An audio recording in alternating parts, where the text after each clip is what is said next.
Oi, pessoal. Meu nome é Francisco Careta, sou biólogo, professor da Universidade Federal do Espírito Santo e eu tenho hemofilia A grave. Esse é o primeiro vídeo de um total de 3 que vão abordar alguns aspectos sobre a doença de von Willebrand.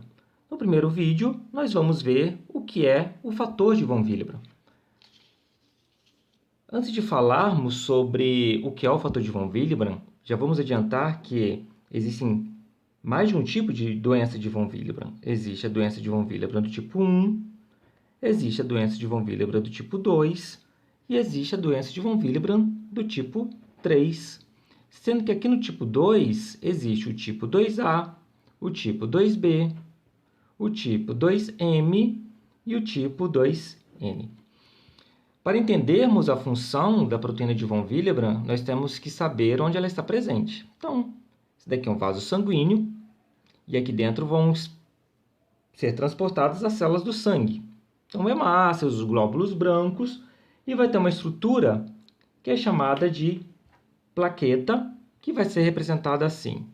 Então, essa estrutura daqui é plaqueta. Então, vão existir várias plaquetas migrando pelos vasos sanguíneos. Quando alguém se machuca e ocorre o rompimento desse vaso sanguíneo e o sangue começa a sair do vaso, as plaquetas elas vão ter a função de migrar para o local da lesão. Então, vamos representar a lesão assim. Então, aqui foi lesionado.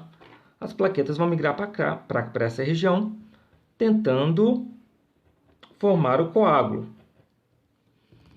Muito bem. As plaquetas, para elas estarem unidas entre si, é necessária a atuação da proteína de von Willebrand. Então, a proteína de von Willebrand ela vai ser representada dessa maneira assim. Então, essa é uma função da proteína fator de von Willebrand.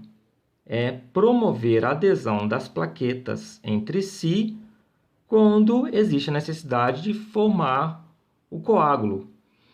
Uma outra função da proteína do fator de von Willebrand é promover a adesão da plaqueta a proteínas que ficam fora do vaso sanguíneo, e tem umas proteínas que são importantes para a gente entender aqui, são as proteínas do colágeno, que estão sendo representadas assim. Então, para que a plaqueta fique ligada às proteínas de colágeno e deixar esse coágulo firme, há necessidade da proteína fator de von Willebrand permitir essa ligação da plaqueta com o colágeno. Então, essa é a segunda função do fator de von Willebrand. Primeira função, ligar as plaquetas entre si quando há necessidade de formar o coágulo. Segunda função, ligar as plaquetas com a proteína de colágeno que vai estar exposta quando ocorre o rompimento do vaso sanguíneo. A terceira função da proteína fator de von Willebrand é transportar e estabilizar uma proteína chamada de fator 8, que é aquela mesma proteína que a gente vê em hemofilia A. A função do fator de von Willebrand aqui é estabilizar essa proteína do fator 8. Quando o fator 8 está ligado ao fator de von Willebrand, o fator 8 ele vai durar várias horas na circulação. Quando o fator 8 ele não está ligado à proteína do fator de von Willebrand, o fator 8 ele dura apenas poucas horas na circulação. Então, nós vimos aqui a terceira função do fator de von Willebrand. Primeira, promover a ligação entre as plaquetas quando existe a necessidade de formar o coágulo.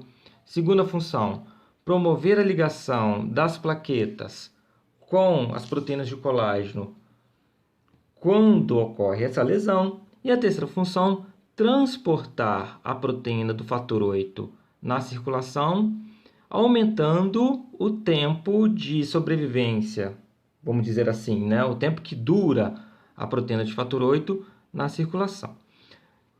Quando não existe a proteína fator de von Willebrand, então a gente vai esperar que ocorram defeitos na ligação entre as plaquetas, na ligação das plaquetas com o colágeno e na estabilização da proteína fator 8.